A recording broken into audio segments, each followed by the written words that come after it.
agree. It was the outworking of centuries of Christian influence. I'm not a fan of cultural religion. Right. I'm definitely closest to being a libertarian on this subject. I just think that I kind of the founding fathers view that I think Christianity is good for society, but it should never, ever, ever be enforced by the state, or the state's resources should never be used to promote it. Yep, shout out to James Madison. Yep. But it's historically silly to not recognize the massive and profound influence that Christianity had on Western history and the way it shaped the institutions we have, and that which then basically became the institutions of the world by means of colonialism and other perhaps questionable activities. But that, and to be clear, when I say secularization, I'm not saying a return to paganism per se, or a hostility to the Christian faith. I think that's a right-wing delusion. I think what we're talking about is the kind of person that we're starting to encounter now on a regular basis becoming the majority, maybe the vast majority, where they are unchurched, quote unquote, no exposure to the Christian faith, no idea what it teaches, no preconceptions.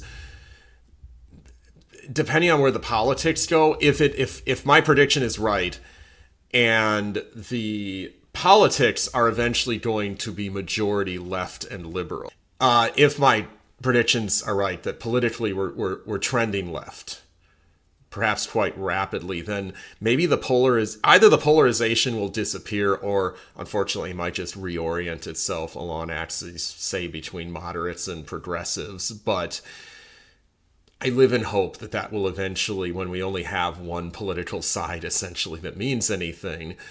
And I'm not saying this as a value statement. I'm saying that like the actual statistical trends in voting and political affiliation is headed.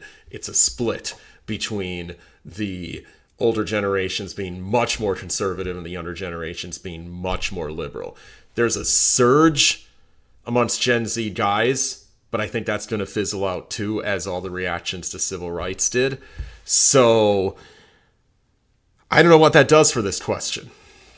I mean, if the political polarization is gone and it's not getting all tied into religious identity anymore, we're headed for a place that's going to look very, very different from 20 years ago and even from today.